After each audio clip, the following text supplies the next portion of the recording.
श्रीमंत सून भाग 1 मध्ये आपण पाहिलं होतं की सई फक्त आर्यनच्या प्रेमात पडलेली मुलगी नव्हती. तिचा संबंध देशमुख कुटुंबाच्या 20 वर्षापूर्वीच्या एका मोठ्या गुपिताशी होता. आणि हे गुपित जर आर्यनला कळलं तर त्याचं प्रेमच नाही तर संपूर्ण देशमुख कुटुंब उद्ध्वस्त होणार होतं. आता पुढे श्रीमंत घरची सून भाग 2 मध्ये आपण पाहणार आहोत. सई आणि आर्यनच्या मैत्रीचं रूपांतर हळूहळू प्रेमात होत होतं. पण आर्यनची आई वैदेही या नात्याच्या पूर्णपणे विरोधात होती. दुसरीकडे सईच्या आईने देशमुख कुटुंबाचं नाव ऐकताच तिला त्या घरापासून दूर राहण्याचा सल्ला दिला होता. आणि सर्वात मोठं गुपित म्हणजे 20 वर्षापूर्वी सईच्या कुटुंबाचं देशमुखाच्या घराशी काहीतरी संबंध होता. सई सकाळी उठली पण तिच्या मनात आईचं कालचं वाक्य सतत घुमत होतं. त्या घरापासून दूर राहा. ती स्वयंपाकघरात गेली. आई चहा करत होती. सईने हळूच विचारलं, आई, काल तू असं का म्हणालीस? आईने काहीच उत्तर दिलं नाही. आई, मी तुला पहिल्यांदा कुणीतरी आवडतंय असं सांगितलं आणि तू खुश होण्याऐवजी घाबरलीस. आईने तिच्याकडे पाहिलं. सई, काही गोष्टी सांगण्याची वेळ अजून आलेली नाही. पण माझ्या आयुष्याचा निर्णय माझ्यापासून लपवून कसा घेणार? आईच्या डोळ्यात पाणी आलं. तुझं आयुष्य वाचवण्यासाठी मी तुला काही गोष्टी सांगत नाहीये. सई काहीच बोलली नाही. पण तिच्या मनात आता एकच प्रश्न होता. देशमुख कुटुंबाशी माझ्या आईचा संबंध काय? दुसरीकडे आर्यन ऑफिसमध्ये सईची वाट पाहत होता. सई आली पण तिचा चेहरा नेहमीसारखा नव्हता. आर्यनने विचारलं, काय झालं? काही नाही. तुझ्या चेहऱ्यावर स्पष्ट दिसतंय की काहीतरी आहे. सई शांत राहिली. आर्यन तिच्याजवळ आला. सई, माझ्यावर विश्वास ठेव. सईने त्याच्याकडे पाहिलं. तुझ्यावर विश्वास आहे पण तुझ्या घरावर नाही. आर्यनला धक्का बसला. माझ्या घराने तुला काय केलं? माहीत नाही, पण माझ्या आईला तुमच्या घराचं नाव ऐकून भीती वाटते. आर्यन काही क्षण शांत झाला. मी हे शोधून काढेन. सई म्हणाली. नको आर्यन. का? कारण मला भीती वाटते की सत्य समोर आलं तर? आर्यनने तिचं वाक्य पूर्ण केलं. आपलं प्रेम संपेल. सईच्या डोळ्यात पाणी आलं. आर्यनने शांतपणे म्हटलं, सत्यामुळे प्रेम संपत असेल तर ते प्रेम नव्हतंच. सईने पहिल्यांदा त्याचा हात हातात घेतला. आर्यनची कबुली. काही क्षण दोघेही शांत होते. आर्यन म्हणाला, सई, मला तुला काही सांगायचं आहे. सईने त्याच्याकडे पाहिलं. काय? मी तुझ्यावर प्रेम करतो. सईच्या डोळ्यात अश्रू आले. ती हसली. मला आधीपासून माहिती होतं. आर्यन हसला. मग तू मला सांगितलं का नाहीस? मला भीती वाटत होती. कशाची? तुला गमवायची. आर्यनने तिच्याकडे पाहत म्हटलं, मला गमवायची? वेळच येऊ देणार नाही. देशमुखाच्या घरी वैदेहीला आर्यन आणि सईच्या नात्याबद्दल अधिक माहिती मिळाली. तिने घरातील जुन्या नोकराला विचारलं, रघु, तुला सईच्या आईचं नाव आठवतंय? रघु घाबरला. मालकीन, तुम्ही हे का विचारत आहात? वैदेही कठोर आवाजात म्हणाली, जे विचारलंय त्याचं उत्तर दे. रघु काही क्षण गप्प राहिला. मग हळू आवाजात म्हणाला, मालकीन, तिचं नाव माधवी आहे. वैदेहीच्या हातातून कप खाली पडला. माधवी. तिच्या चेहऱ्यावर जुन्या आठवणी उमटल्या. 20 वर्षापूर्वी देशमुखांच्या घरात माधवी काम करत होती. त्या काळात राजवर्धन आणि माधवी एकमेकांना खूप मानत होते. पण त्यांच्या नात्याला वैदेहीने विरोध केला होता. कारण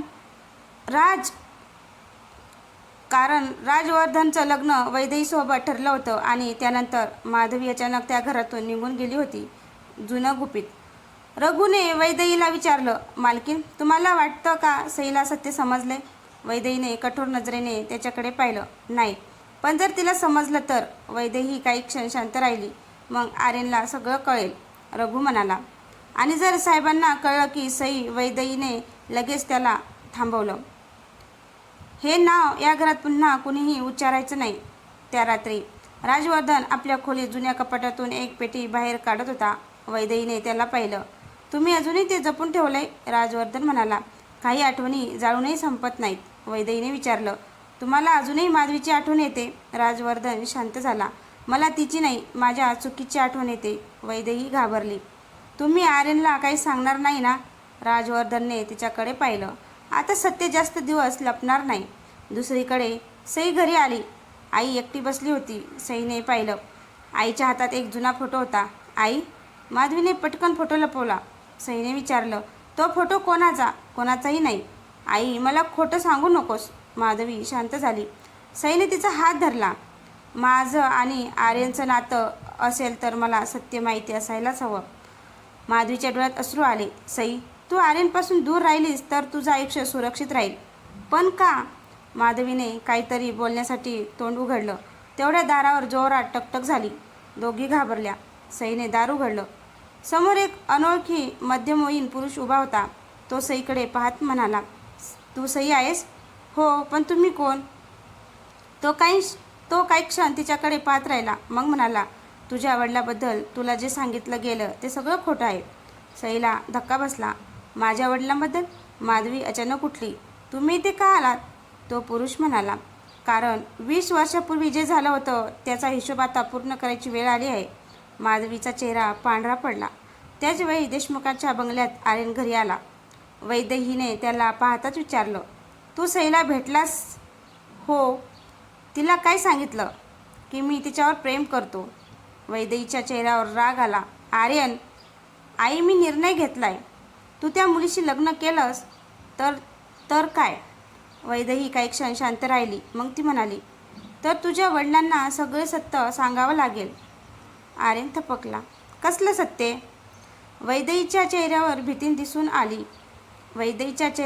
दिसू लागली. ती काही बोलणार इतक्यात राजवर्धन खोलीत आला. त्याने आर्यनकडे पाहिलं. आर्यन, तुला सईबद्दल काही निर्णय घेण्याआधी माझ्याशी बोलावं लागेल. आर्यन म्हणाला, का बाबा? राजवर्धनने उत्तर दिलं नाही. तो फक्त म्हणाला, कारण सईचं तुझ्या आयुष्यात येणं हा योगायोग नाही. आर्यनच्या चेहऱ्यावर प्रश्नचिन्ह उमटलं. शेवटचा ट्विस्ट. त्या रात्री सईला तो अनोळखी माणूस एक जुना फोटो देतो. सई फोटो पाहते. फोटोमध्ये तिची आई माधवी होती. तिच्या शेजारी राजवर्धन देशमुख होता आणि त्यांच्या हातात एका नवजात बाळाचा फोटो होता. सई थरथरत्या आवाजात विचारते, हे बाळ कोणाचं आहे? माधवीच्या डोळ्यातून अश्रू वाहू लागतात. ती हळू आवाजात म्हणते, सई, ते बाळ तू आहेस. सई स्तब्ध होते. पण पुढच्या क्षणी तो अनोळखी माणूस म्हणतो, आणि अजून एक सत्य आहे.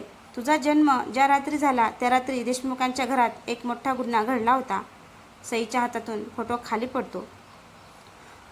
तर मित्रांनो, पुढील भागात आपण पाहणार आहोत सईचा जन्म नेमका कुठे झाला होता, राजवर्धन आणि माधवीचं खरं नातं काय होतं, सईला देशमुख कुटुंबापासून दूर करण्यामागे हिचा नेमका हेतू काय, आणि आर्यनला जे सत्य कळणार आहे त्यानंतर तो सईची साथ देईल का, बघू.